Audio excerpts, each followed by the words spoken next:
Bismillahirrahmanirrahim. Assalamualaikum warahmatullahi wabarakatuh. Perkenalkan, nama saya Arif Prasetyo Junaidi. Saya dari kelas Perbankan Syariah 3 angkatan 2020. NIM saya 2041050101089. Di sini saya akan meresum sekaligus menanggapi video dari Bapak Dr. Abdul Wadud Nafis LCMI yang berjudulkan Penghitungan Pendapatan Nasional. Baik, saya akan menjelaskan apa itu penghitungan pendapatan nasional. Untuk yang pertama yaitu pendapatan nasional. Definisi pendapatan nasional ini adalah nilai total output akhir suatu negara dari semua barang dan jasa yang diproduksi dalam satu tahun. Artinya apa? Pendapatan nasional ini adalah nilai total output akhir dari suatu negara yang seperti halnya barang dan jasa yang diproduksi dalam satu tahun. Baik, lanjut ke konsep pendapatan nasional. Konsep pendapatan nasional ini ada 6, yaitu yang pertama produk domestik bruto atau disingkat GDP. Yang kedua produk nasional bruto atau GNP. Yang ketiga produk nasional neto atau NNP. Dan yang keempat yaitu pendapatan nasional neto atau NNI. Dan yang kelima yaitu pendapatan perseorangan atau PI. Pendapatan yang keenam yaitu pendapatan yang siap dibelanjakan. Baik, yang pertama yaitu produk domestik bruto atau GDP. Produk domestik bruto atau gross domestic product merupakan jumlah produk baik barang maupun jasa yang dihasilkan oleh unit-unit produksi di dalam batas wilayah suatu negara atau domestik selama 1 tahun. GDP ini memiliki rumus sebagai berikut. Yaitu GDP sama dengan pendapatan masyarakat DN atau dalam negeri ditambah pendapatan asing LN atau luar negeri. Lanjut yang kedua yaitu produk nasional bruto atau GNP. Produk nasional bruto atau gross national product adalah nilai produk baik barang maupun jasa yang dihasilkan oleh penduduk suatu negara atau nasional selama 1 tahun, termasuk yang dihasilkan oleh warga negara tersebut di luar negeri. Jadi, jika ada seorang pria asal Indonesia yang menjual pakaian di Vietnam, barang atau jasa yang dihasilkannya termasuk ke dalam GNP.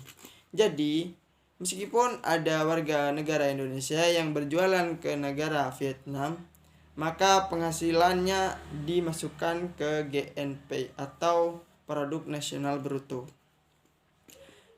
Rumus GNP adalah GNP sama dengan pendapatan WNI DN plus pendapatan WNI LN atau luar negeri, pendapatan dikurangin pendapatan asing atau DN. Lanjut ke nomor 3 yaitu produk nasional neto atau NNP.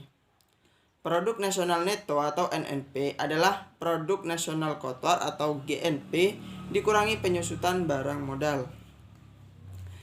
NNP ini memiliki rumus yaitu NNP sama dengan GNP atau produk nasional bruto dikurangi D, depresiasi atau penyusutan barang modal. Lanjut ke konsep yang nomor 4 yaitu pendapatan nasional neto atau NNI. Pendapatan nasional neto atau net national income adalah pendapatan yang dihitung menurut jumlah balas jasa yang diterima oleh rakyat sebagai pemilik faktor produksi.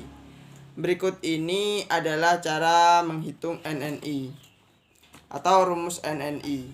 Rumus NNI yaitu NNP atau produk nasional neto dikurangi pajak tidak langsung. Pajak tidak langsung adalah pajak yang bebannya dapat dialihkan kepada pihak lain seperti pajak hadiah, pajak penjualan, dan lain-lain.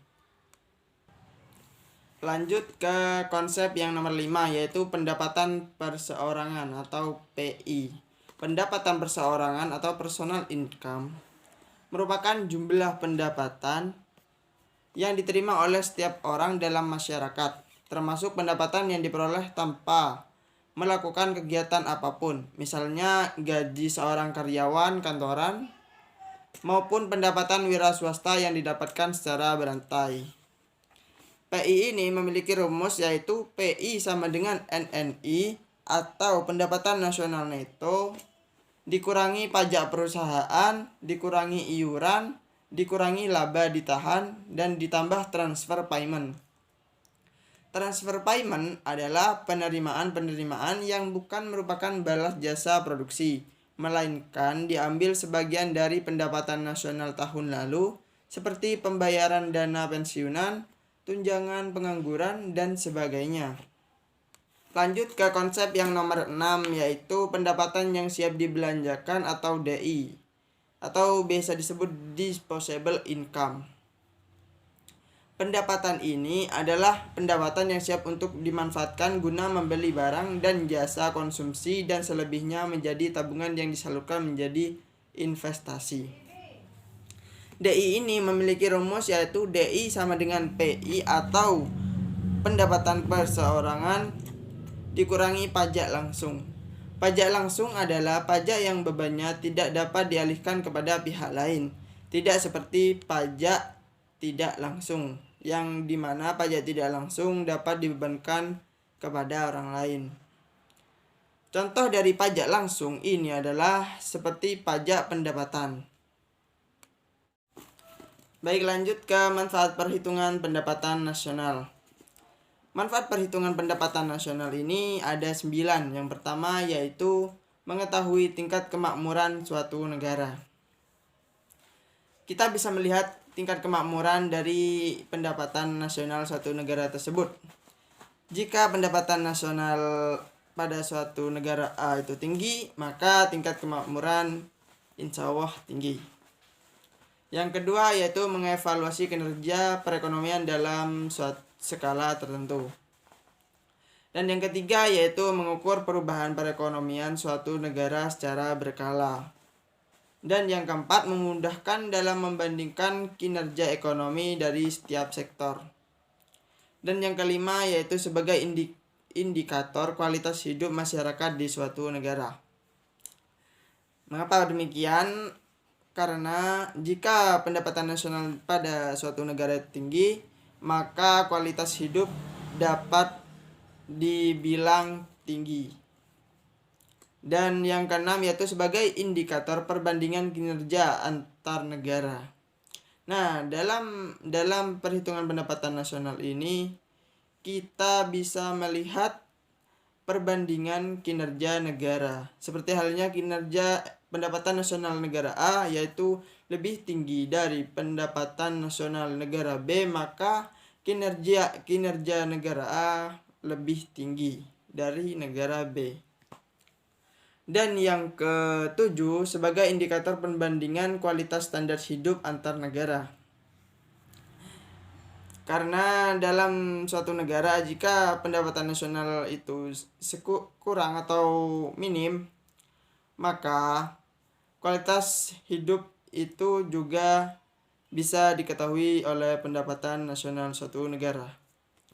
Jika kualitas hidup dalam suatu negara itu tinggi atau di atas standar, maka bisa dibilang pendapatan nasional pada negara tersebut yaitu tinggi. Yang ke-8 yaitu sebagai indikator dan perbandingan tingkat pertumbuhan ekonomi dari waktu ke waktu. Yang nomor 9 sebagai indikator dan perbandingan pertumbuhan ekonomi dan kekayaan dari suatu negara. Lanjut ke macam-macam metode perhitungan pendapatan nasional. Metode perhitungan pendapatan nasional ini terdapat 3 metode. Yang pertama yaitu metode pendekatan nilai produksi, dan yang kedua metode pendekatan pendapatan, dan yang ketiga metode pendekatan pengeluaran. Lanjut ke metode yang pertama yaitu metode pendekatan nilai produksi. Apa itu metode pendekatan nilai produksi? Metode pendekatan nilai produksi ini adalah menjumlahkan barang atau jasa yang diproduksi oleh seluruh usaha baik itu BUMN maupun UMKM pada suatu negara dalam waktu setahun. Dan rumusnya yaitu Y sama dengan kurung awal buka kurung P1 atau harga barang ke-1 dikali Q1 atau jenis barang ke-1 tutup kurung ditambah P2 dikali Q2 atau jenis barang kedua ditambah dalam kurung P3 harga barang ketiga dikali Q3 atau jenis barang ketiga tutup kurung ditambah buka kurung PN kali QN atau PN itu harga barang ke N dan QN yaitu jenis barang ke N. Baik, lanjut ke metode pendekatan yang kedua. Metode pendapatan yang kedua yaitu metode pendekatan pendapatan. Metode pendapatan nasional dengan menghitung jumlah pendapatan dari berbagai faktor produksi yang memberi sumbangan terhadap proses produksi. Yaitu rumusnya Y sama dengan atau Y pendapatan nasional sama dengan W WEC atau upah atau gaji ditambah R atau rent atau sewa bisa biaya sewa tanah, gedung dan harta tetap lainnya. Dan ditambah I atau interest atau bunga dan ditambah P yaitu profit atau keuntungan. Lanjut ke metode yang ketiga yaitu metode pendekatan pengeluaran. Metode pendekatan pengeluaran adalah jumlahkan semua pengeluaran dari rumah tangga, perusahaan, pemerintah, dan masyarakat pada periode tertentu. Rumusnya yaitu Y pendapatan nasional sama dengan C atau consumption ditambah investment atau investasi ditambah G government expenditure atau pengeluaran pemerintah ditambah buka kurung X atau ekspor dikurangi M impor. Lanjut ke pendapatan nasional dalam perspektif ekonomi Islam.